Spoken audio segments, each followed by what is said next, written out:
माता रमाई या सर्व प्रेरणांना सर्वप्रथम त्रिवार अभिवादन करतो। उपस्थित सर्व बौद्ध उपासक उपासिका, लहान मुलं या सर्वांना माझा क्रांतिकारी जय भीम। आज इथे आपण उपस्थित आहोत त्यापूर्वी माझे 2 शब्द सुरुवात करण्यापूर्वी या जागेशी माझा थोडासा पूर्वीचा एक्सपिरियन्स आहे, मी तुमच्याशी शेअर करण्यासाठी आलो आहे। डॉक्टर बाबासाहेब आंबेडकरांचा पुतळा जे आज आपण इथं पाहत आहोत, आम्ही म्हणजेच डॉक्टर बाबासाहेब आंबेडकरांनी स्थापन केलेले समता सैनिक दल 2018मध्ये बाईक रॅलीवर जेव्हा आम्ही इथून जात असताना डॉक्टर बाबासाहेब आंबेडकरांची जी स्टॅच्यू आहे ते खराब परिस्थितीमध्ये होतं। इथं वापरण्यासाठी किंवा उभारण्यासाठी सुद्धा परिस्थिती खराब होती। आम्ही पूर्ण 75 कॅडेट्स 75 सैनिक बाईकवर डिस्ट्रिक्टचा बाईक मार्च काढत असताना आणि इथून जात असताना स्टॅच्यूला पाहून आम्ही थांबलो आणि इथं जे वेस्टेज काय होतं पूर्ण क्लीन करून आम्ही इथून निघून गेलो। तुम्हाला सिनियर कार्यकर्त्यांना ती गोष्ट आठवत असेलच, त्या बाईक रॅलीमध्ये मी सुद्धा होतो 2018ची गोष्ट।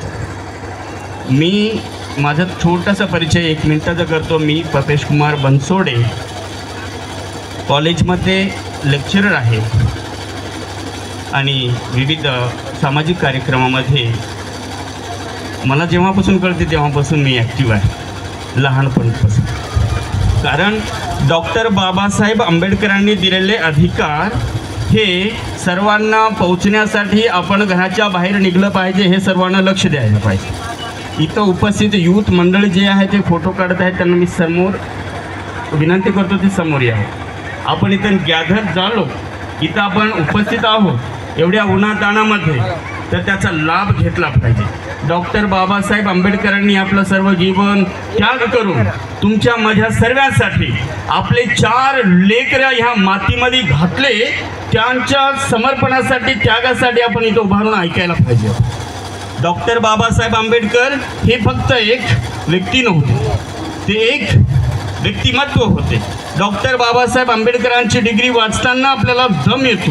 MA PhD DSc LLD delete barrister of London, त्या काळामध्ये डॉक्टर बाबासाहेब आंबेडकरांनी 115 वर्षाखाली जर केलं आहे तर त्याच्या मागे तेवढं सोपं नाही आहे। आज आपण इंटरमिडिएट डिग्री आणि पोस्ट ग्रॅज्युएशन करण्यासाठी किती तकलीफ होते ते तुम्हाला आईवडिलांना आणि त्या एज्युकेशन करणाऱ्या स्टुडंट्सला माहिती आहे किती डिफिकल्ट आहे। पण आपल्याला सर्व अधिकार असताना सुद्धा आपल्याला बोलण्याचा अधिकार, वागण्याचा अधिकार, फिरण्याचा अधिकार, काही पण म्हणण्याचा अधिकार डॉक्टर बाबासाहेब आंबेडकरांनी दिलेला आहे। मग त्याचा वापर आपण करेक्ट पद्धतीनं केलं पाहिजे। डॉक्टर बाबासाहेब आंबेडकर एकदम तुम्हाला माहिती आहे 1891 14 एप्रिल महू या गावी डॉक्टर बाबासाहेब आंबेडकरांचा जन्म झाला। महू हे स्थान कुठं आहे? आता प्रेझेंटली मध्य प्रदेशच्या इंदोरच्या बाजूला आहे आणि महू म्हणजे MHOW military headquarters of war. तिथे ब्रिटिशची एक छावणी होती, ब्रिटिशचं त्यांचं सोल्जर्सचं कॅम्प होता आणि त्या कॅम्पमध्ये डॉक्टर बाबासाहेब आंबेडकरांचे वडील रामजी आंबेडकर मेजर या पोझिशनमध्ये तिथं कार्यरत होते। डॉक्टर बाबासाहेब आंबेडकर त्यांचे वडील जेव्हा तिथे मेजर या पदवीवर ब्रिटिशच्या सैन्यामध्ये अधिकारी होते त्यावेळेस डॉक्टर बाबासाहेब आंबेडकरांचा जन्म त्या महूच्या मातीमध्ये झालेला आहे। MHOW त्याला आपण महू म्हणून म्हणतो। हे एक मिलिटरी बेस आहे, मिलिटरी कॅम्प आहे आणि डॉक्टर बाबासाहेब आंबेडकर आणि त्यांचे वडिलांचे रिटायरमेंट झाल्यानंतर त्यांच्या पूर्वीच्या गावे म्हणजे आंबेवाडा गाव रत्नागिरी जिल्ह्यामध्ये महाराष्ट्रामध्ये तिकडे त्यांनी म्हणजे आपापल्या गावाला जातात रिटायरमेंट झाल्यानंतर. आणि बाबासाहेबांच्या एज्युकेशनसाठी जे रामजी पिताजीने जे काही डेडिकेशन केलेलं आहे, कारण त्यांना एज्युकेशनचं महत्त्व माहिती होतं. बाबासाहेब आंबेडकरांच्या वडिलांनी जे डिसिप्लिन बाबासाहेबाला दिलेलं आहे, तिथूनच बाबासाहेब तयार झालेले आहेत. म्हणजे एज्युकेशनची व्हॅल्यू माहिती राहणं आणि डिसिप्लिन राहणं, या दोन्ही गोष्टीमधून बाबासाहेब बाहेर निघलेत. दोन्ही गोष्टीमुळेच बाबासाहेब घडलेत. आणि बाबासाहेबाला घडवण्यामध्ये रमाबाईचं अप्रतिम म्हणजे त्यांचं इन्व्हॉल्वमेंट होतं. Without Ramabai there is no doctor Babasaheb Ambedkar असं म्हणू शकतो. म्हणून येतो उपस्थित सर्व आमच्या रमाबाईंसाठी एक पुन्हा एकदा आपण क्लॅप्स केलं पाहिजे. आज इथे जेवढे रमाबाई आलेले आहेत, हे सर्व डॉक्टर बाबासाहेब आंबेडकरांना जसं रमाबाईनं सपोर्ट केला होता, तसंच तुम्ही आपल्या घरीसुद्धा आपल्या सर्वांना सपोर्ट करायला पाहिजे आणि मुलांना डिसिप्लिनमध्ये ठेवायला पाहिजे. डॉक्टर बाबासाहेब आंबेडकरांच्या जयंती दिवशी आपण काय प्रतिज्ञा घेतली पाहिजे, आपण काय इथं गॅदर झालो आहे, त्याचं डेफिनेटली आपल्याला कॅल्क्युलेट करून इथून निघून जायचे. बाबासाहेब आंबेडकरांसारखं एज्युकेशन ह्या जगामध्ये कुणापाशीच नव्हतं, आत्तापर्यंत नाही आहे. कोलंबिया युनिव्हर्सिटीमध्ये 1913-14च्या टाईममध्ये जर तिथं जाऊन एज्युकेशन करणं हे एकदम डिफिकल्ट गोष्ट आहे. आजच्या काळामध्ये सुद्धा आपण हैदराबादला जाऊन एज्युकेशन करणं किती डिफिकल्ट आहे तुम्हाला माहिती आहे. काळामध्ये 115-120 वर्षाखाली जर कोणी कोलंबिया विश्वविद्यालयामध्ये जाऊन MA इकॉनॉमिक्समध्ये आणि PhD करून येतो, तर ते साधारण माणूस नाही आहे. डॉक्टर बाबासाहेब आंबेडकर हे बुद्धाचे दुसरे स्वरूप होते, नवीन बुद्ध म्हणून आपण डॉक्टर बाबासाहेब आंबेडकराला म्हणतो. Definitely we have to take the inspiration from doctor B.R. Ambedkar. आणि बाबासाहेबांना आपण जय भीम म्हणून शब्द जे वापरतो, ती का म्हणायला पाहिजे?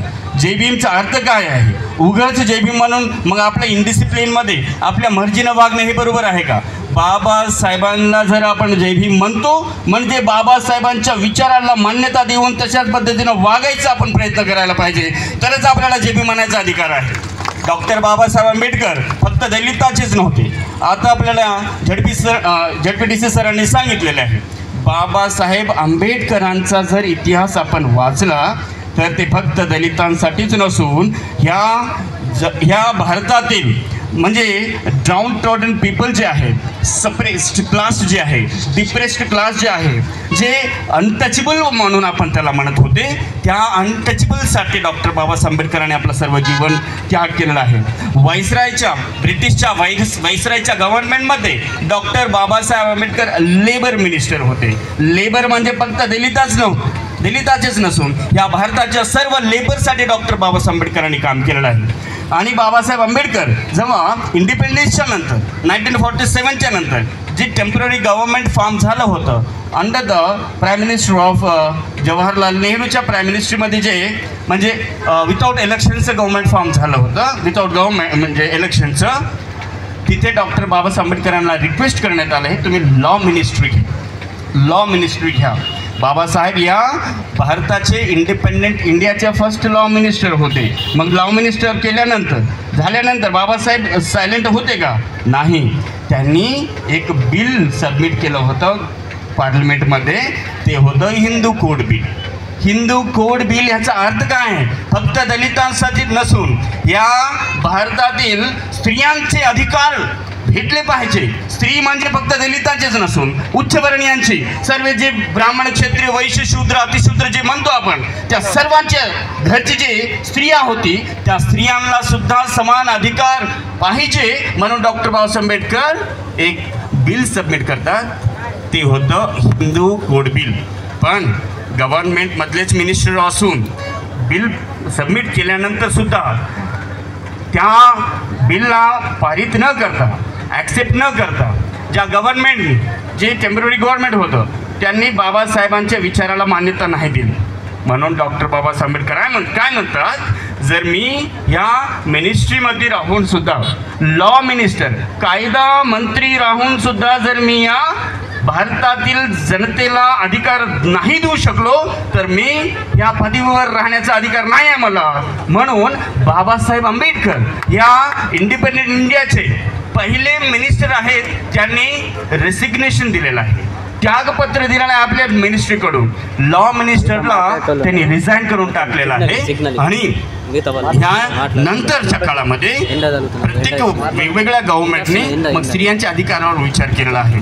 बाबासाहेब आंबेडकर म्हणजे फक्त त्याच काळातला नसून 500 वर्ष 1000 वर्षाच्या नंतर काय होणार आहे विचार करणारे ग्रेट पर्सनॅलिटी होते. म्हणूनच त्यांना आपण बोधिसत्व म्हणतो. बोधिसत्वाचा अर्थ काय आहे की आपले स्वतःचे जीवन त्याग करून दुसऱ्यांच्या जीवनासाठी समर्पण करणाऱ्या व्यक्तिमत्वाला बोधिसत्व म्हणतो. आणि ते बोधिसत्व तथागत सिद्धार्थ गौतम बुद्धानंतर डॉक्टर बाबासाहेब आंबेडकर बोधिसत्व झाले.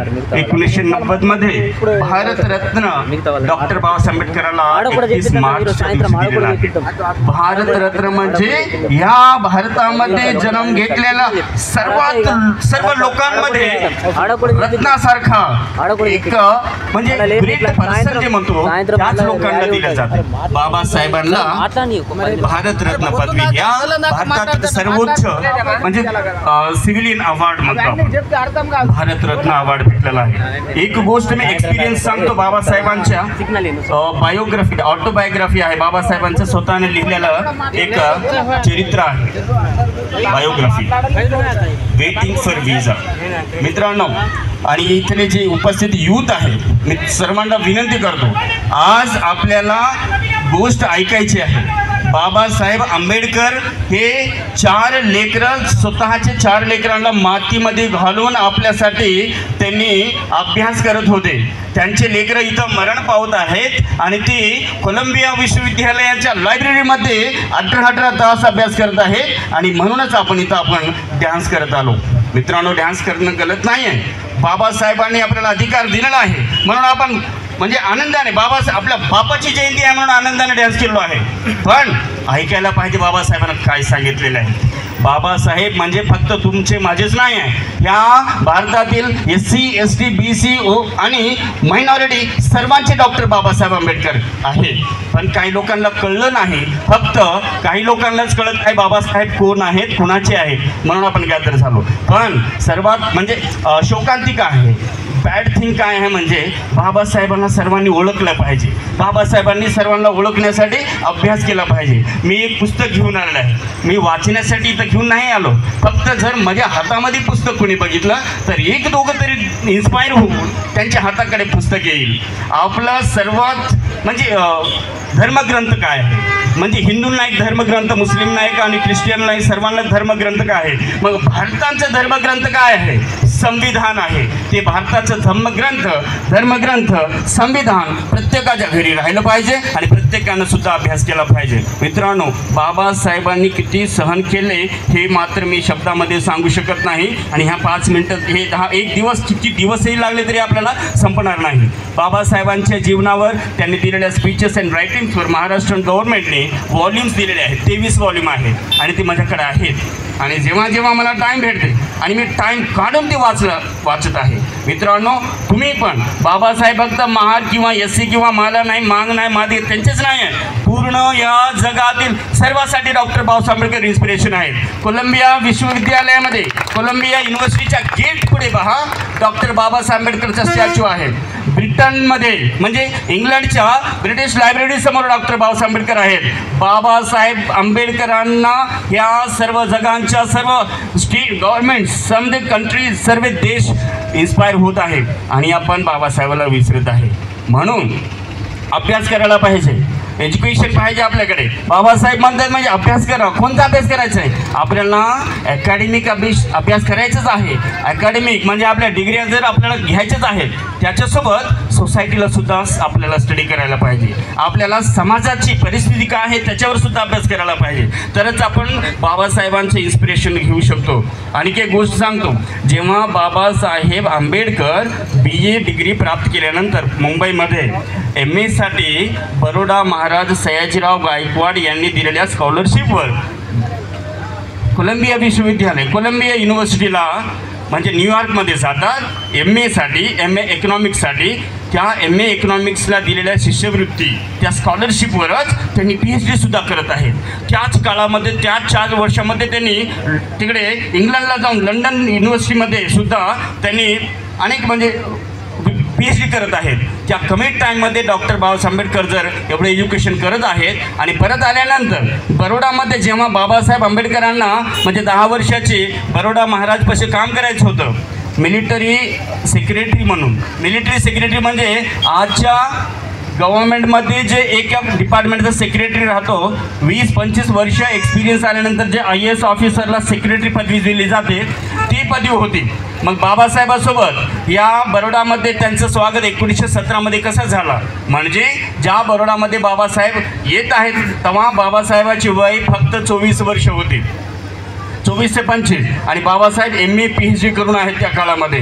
ज्या समाजामध्ये फक्त 4थी सुद्धा पास कोणी नव्हतं त्या समाजामध्ये डॉक्टर बाबासाहेब आंबेडकरांनी MA PhD DSc LLD DLitt बॅरिस्टरची डिग्री घेतलेली आहे. मग आपल्याला एवढा मोठा माणूस एवढा मोठा व्यक्ती आपल्यासमोर असताना मग आपण एज्युकेशनमध्ये काऊन मागे आहोत. आपल्याला थांबायचं नाही. वय किती बी झाली तर आपल्याला एज्युकेशन कंटिन्यू करायचं आहे. बाबासाहेब आंबेडकर जेव्हा डॉक्टर बाबासाहेब आंबेडकर होते त्यांच्याकडे PhD होती तेव्हा इथल्या ब्राह्मणी लोकांनी त्यांना दुरुड फाईल फेकत होते त्यांच्या ऑफिसमध्ये बरोड्यामध्ये. त्या बरोड्याला मी सुद्धा गेलो होतो. 2008मध्ये मी एक ट्रेनिंगवर गेला असताना त्याच बरोड्याच्या रेल्वे स्टेशनमध्ये डॉक्टर बाबासाहेब आंबेडकरांचा अपमान झाला होता. तिथं बसून मला हे गोष्ट आठवली. 2008ची गोष्ट आहे आणि माझ्या डोळ्यामध्ये पाणी आलं. डॉक्टर बाबासाहेब आंबेडकर तेवढे ग्रेट पर्सनॅलिटी असून त्या माणसाला त्या ग्रेट पर्सनॅलिटीला युगपुरुष म्हणतो आपण तशा महामानवाला सुद्धा ह्या इथल्या समाजाने दुरुड फाईल फेकावं पाणीसुद्धा देत नव्हते. बाकीच्या लोकांची काय परिस्थिती असेल माझ्या समाजाची काय परिस्थिती असेल ते शिकलेसुद्धा नाही. बाबासाहेब तिथल्या बरोडाच्या एका पार्कमध्ये बसून 3 घंटे रडतात. कशासाठी मला घराच्या बाहेर काढलं ह्याच्यासाठी नाही. बाबासाहेबांना जे म्हणजे तिथलं जे म्हणजे रूम होता तिथून काढून टाकले होते. तू एक म्हणजे अछूत आहेस अनटचेबल आहेस म्हणून तिथून काढून टाकल्यानंतर बाबासाहेब आपलं सर्व काय आपलं लगेज वगैरे घेऊन त्यांचं लगेज म्हणजेच त्यांचे पुस्तकं ती सुटकेस घेऊन बाबासाहेब त्या गार्डनमध्ये बसतात. सयाजीराव पार्कमध्ये बसतात. 3 घंटे रडतात कशासाठी. एवढं एज्युकेटेड मी असून सुद्धा माझी परिस्थिती अशी आहे मला पाणी पिण्याचा सुद्धा अधिकार नाही. एक पिऊन एक अटेंडर दुरुड फाईल फेकत आहे तर माझी परिस्थिती असल्यानंतर मग माझा समाज तर कुणी शिकलेला सुद्धा नाही त्यांची परिस्थिती कशी असेल. म्हणून मला ह्या समाजासाठी काम करावं लागेल. म्हणून त्या जागी त्यांनी प्रतिज्ञा घेतात की मी आज इथून निघून माझ्या समाजासाठी काम करेन. जर माझ्या समाजासाठी मी काय करू शकलो नसेल तर मी स्वतःला गोळी घालून मारून टाकेन म्हणून डॉक्टर बाबासाहेब आंबेडकरांनी प्रतिज्ञा घेतलेली आहे. तेच होता 14 नोव्हेंबर 1917 आणि त्या बाबासाहेबांसाठी आपण काय करत आहोत. तेवढे त्यांचे रमेश गंगाधर राजरत्न इंदू अशा 4 लेकरांना मातीत घातले कशासाठी फक्त दवा गोळ्यासाठी पैसे नसल्यामुळं. आणि बाबासाहेब काय करत आहेत MA PhD DSc LLD करत आहेत. जर बाबासाहेबाच्या एज्युकेशनवरच आधारित त्यांना जर काय जॉब भेटायला पाहिजे असता ना तर न्यूयॉर्कमध्ये ग्रेट पोझिशनवर राहिले असते. सर्व काय त्यांनी स्वार्थ जर असता त्यांच्यामध्ये तर ह्या काळामधले great personality doctor Babasaheb Ambedkar राहिलेले असते. त्यांनी स्वतःचं पाहिलेलं नाही. रमाबाईने सुद्धा स्वतःचे 4 लेकरं मातीत घातले पण बाबासाहेबाला कधीच म्हणले नाही की तुम्ही घरी राहा इथंच राहा आणि त्यांनी बाबासाहेबाला सपोर्ट केलेला आहे. मित्रांनो ह्या कमी टाईममध्ये आपण जे 4 गोष्टी माहिती केलेलं आहे जे डिस्कस केलेलं आहे ते फक्त आपल्याला आपल्या इम्प्लिमेंटेशनमध्ये आणायचं आहे. आपल्याला वर्तणुकीमध्ये आणायचं आहे. आपल्या जीवनामध्ये त्याला इम्प्लिमेंट करायचं आहे तरच आपण डॉक्टर बाबासाहेब आंबेडकरांचे खरे अनुयायी ठरतो. म्हणूनच आज 14 एप्रिल 2025च्या दिवशी आपल्याला सर्वांना डिसाईड करायचं आहे मी डॉक्टर बाबासाहेब आंबेडकरांचा अनुयायी. मी चांगला अभ्यास करेन आणि डिसिप्लिननं वागेन आणि तरच माझा समाज माझी गोष्ट ऐकेल. ह्या गोष्टीला सर्वांनी लक्ष द्यावं आणि ज्यांनी मला इथे इन्व्हाइट केलं मला बोलण्याची संधी दिली आणि एकदम डिसिप्लिन मी सर्वांनी माझ्या गोष्टी ऐकल्या. सर्वांना पुन्हा एकदा मी मनपूर्वक जय भीम करतो आणि पुन्हा एकदा सर्वांना माझा क्रांतिकारी जय भीम. Thank you sir. थँक्यू.